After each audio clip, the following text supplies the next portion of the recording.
వి gold trusted gold buyers మీరు తాకట్టు పెట్టిన బంగారాన్ని విడిపించి ఈ రోజు ఉన్న మార్కెట్ ధరకు కొనబడును. అధ్యక్ష, వాస్తవం ఏంటంటే అధ్యక్ష, సమగ్ర కుటుంబ సర్వే 2014లో జరిగింది. శాంతి కుమారి గారు ఉన్నారు, రామకృష్ణారావు గారు ఉన్నారు, సందీప్ కుమార్ సుల్తానియా గారు ఉన్నారు.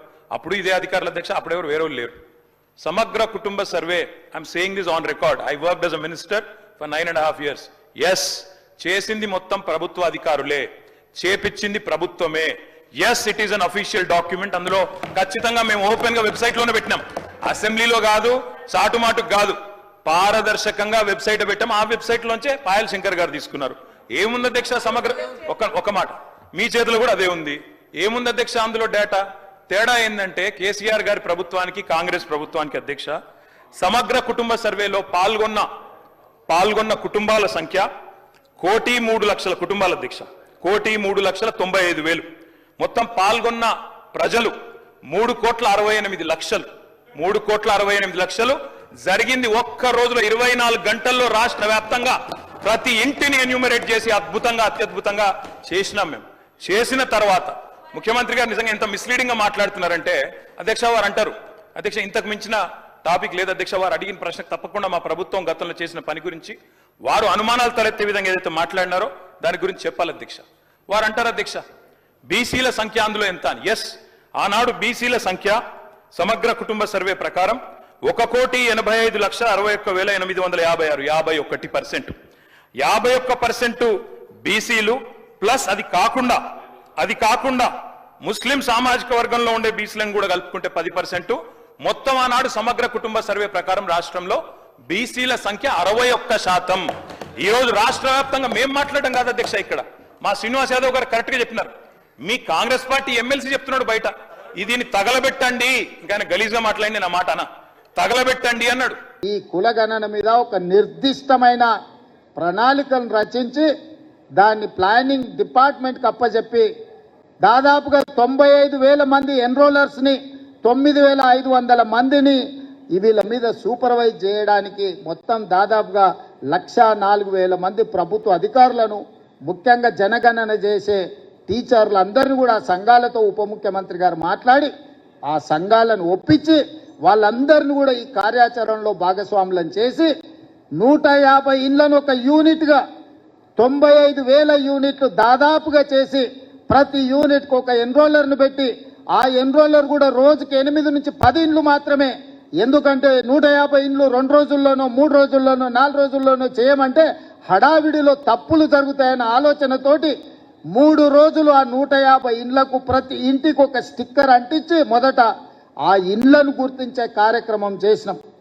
ఇండ్లను గుర్తించి ప్రతి 150 ఇండ్లను ఒక యూనిట్గా వాటిని విభజించి దాదాపుగా 95,000 యూనిట్లుగా విభజించి 95,000 మంది ఎన్రోలర్స్ని అపాయింట్ చేసినాం.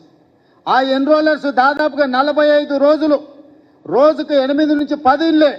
ఎందుకు మరి 150 ఇళ్ళకు రోజుకి 8-10 చేస్తే 15 రోజులలో అయిపోవాలి కదా అని మీకు అనుమానం రావచ్చు. ఒకరోజు మన ఎన్రోలర్ పోతే ఆ ఇంట్లో ఉండకపోవచ్చు, ఆ ఇంటి యజమాని పెళ్లికి పోయి ఉండొచ్చు, ఆ ఇంటి యజమాని ఇంకెక్కడికైనా వెళ్ళి ఉండొచ్చు, లేదా పిల్లలుండి యజమాని లేకపోయి ఉండొచ్చు. అందుకే 1కి 4 సార్లు ప్రతి ఇంటికి తిరిగి ప్రతి ఇంటి వాళ్ళని కలిసి 8 పేజీల రిపోర్ట్ను 57 ప్రశ్నలు అనుబంధ ప్రశ్నలు పెట్టి పేరు, తండ్రి పేరు, పుట్టుమచ్చల కాడ నుంచి మొదలు పెడితే వాళ్లకు గొర్రె బర్రె ఉన్నదా, భూమి ఉన్నదా, సంక్షేమ పథకాలు ఏమైనా వచ్చినాయా, రాజకీయ రిజర్వేషన్లు మీరేమైనా పొందినరా, మీ కుటుంబంలో చదువుకున్న వాళ్ళు ఎవరు, చదువుకున్న వాళ్ళు ఎవరితో సహా సంపూర్ణమైన సమాచారాన్ని సేకరించి మనమే రాసుకుంటే అందులో లోపాలు ఉన్నాయి, రాసుకున్నాయన ఏం రాసుకున్నాడో నాకు తెలియదని ఇట్లాంటి తిర్రోళ్ళు ఎవరన్నా కేటీఆర్ లాంటి వాళ్ళు మాట్లాడతారని రాసుకున్న దాని మీద సంతకం పెట్టించి ఆ సంతకంతో పాటు పక్కన ఆ ఎన్రోల్ చేసిన ఎన్రోలర్తో సంతకాలు పెట్టించి ఆ పక్కన సూపర్వైజ్ చేసిన సూపర్వైజింగ్ అథారిటీతో కూడా 3 సంతకాలు తీసుకొని ఆ పక్కడబందీగా మాన్యువల్ డాక్యుమెంట్స్ తయారు చేసి మళ్ళీ 36,000 మందిని కంప్యూటర్ ఆపరేటర్లుగా పెట్టి డేటా ఎంట్రీ ఆపరేటర్స్ని పెట్టి ఎవరైతే ఇల్లు తిరిగి సమాచారాన్ని సేకరించిందో వాళ్ళే కంప్యూటర్ ఆపరేటర్ దగ్గర కూర్చొని వాళ్ళే చెప్పి కంప్యూటర్లో ఎంట్రీ చేయించాలి. ఎందుకంటే ఇంగ్లీష్లో రాసుకున్నోనికి ఈజీగా అర్థమైంది, పక్కోడు చదివితే తీ కావచ్చు, తా కావచ్చు, కీ కావచ్చు, కా కావచ్చు, ఈ కన్ఫ్యూజన్లు అన్ని ఉండొద్దు అని ఎవరైతే ఇల్లు తిరిగి సమాచారాన్ని సేకరించిందో వాళ్ళే డేటా ఎంట్రీ ఆపరేటర్ పక్కన కూర్చొని ఆ 150 కుటుంబాలకు సంబంధించిన సమాచారాన్ని కంప్యూటరైజ్ చేపించి కంప్యూటర్లో కూడా మొత్తం డేటా సేకరించి ఎనాలిసిస్ చేసి ఈరోజు ఇంతకుముందు పెద్దలు బట్టి విక్రమార్క గారు చూపించిన విధంగా బలహీన వర్గాల లెక్క 5 కేటగిరీలు ABCDE. ఇవాళ కొంతమంది అంటారు మైనారిటీల లెక్క ఎట్లా తీసిరని. మైనారిటీల లెక్క తీయక తప్పదు, ఎందుకంటే BCE గ్రూప్ కింద వాళ్ళకు కూడా 4% రిజర్వేషన్ ఉన్నది. ఇది చట్టపరంగా సుప్రీంకోర్టు ఇచ్చిన రిజర్వేషన్. ఆనాటి యూపీఏ ప్రభుత్వం మన్మోహన్ సింగ్, సోనియా గాంధీ గారు, రాజశేఖర రెడ్డి గారు ఇచ్చిన రిజర్వేషన్. మరి ఈ 5 కేటగిరీలకు A category, B category, C category, D category, E category, ఈ అన్ని కేటగిరీలను విడివిడిగా ఎంతమంది ఉన్నారని లెక్క తేలిస్తే బలహీన వర్గాల లెక్క 56.33% లెక్క తేలింది. మా దళిత సోదరులది 10.45% తేలింది.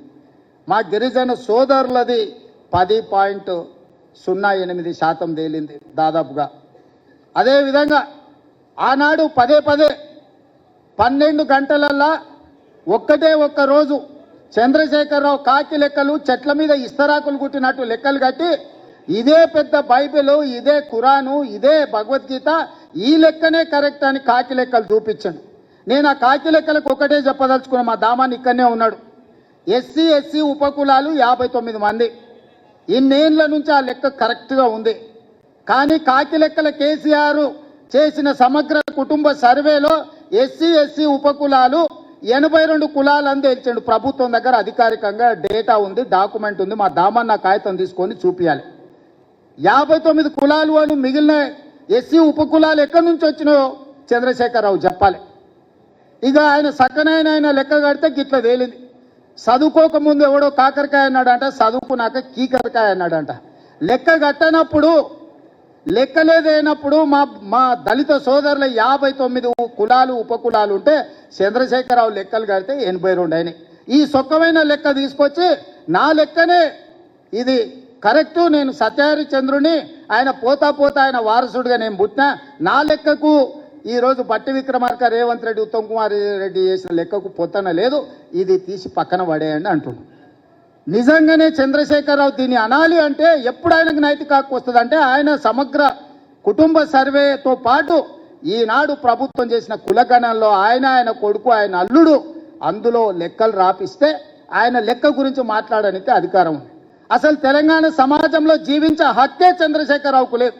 ఈ సమాజంలో ఉన్న ప్రజల అందరి లెక్క కట్టి అధికారికంగా ప్రభుత్వం చేసిన లెక్క ఇది ప్రైవేట్గా రేవంత్ రెడ్డి, బట్టి విక్రమార్కను, ఉత్తమ్ కుమార్ రెడ్డి గారు వ్యక్తులుగా చేసిన లెక్క కాదు. ఇది ప్రభుత్వం లెక్క, అధికారిక లెక్క. ఈరోజు లెక్క పక్కాగా ఉండాలని ఇల్లు తిరిగి ప్రతి 150 కుటుంబాలకు ఒక ఎన్రోలర్ను పెట్టి రోజుకి 8 నుంచి 10 కుటుంబాల లెక్కనే తేల్చి ఈరోజు స్పష్టంగా 3,54,00,000 పైచిలకు ఈరోజు లెక్క తేల్చినాం. వీళ్ళందరూ వాళ్ళ సమాచారాన్ని ఇచ్చినోళ్ళు, వాళ్ళందరూ జనజీవన స్రవంతిలో ఉన్నోళ్ళు. ఇప్పుడు 16 లక్షల పైగా జనాభా జనజీవన స్రవంతిలో లేరు. అందులో ముందు వరుసలో చంద్రశేఖరరావు, ఆ తర్వాత తారక రామారావు, ఆ తర్వాత హరీష్ రావు, ఆ తర్వాత పోచంపల్లి, నిన్న మొన్న గ్యాంబ్లింగ్ చేసిన పోచంపల్లి శ్రీనివాసరెడ్డి, గ్యాంబ్లర్స్ అందరూ అందులోనే ఉన్నారు.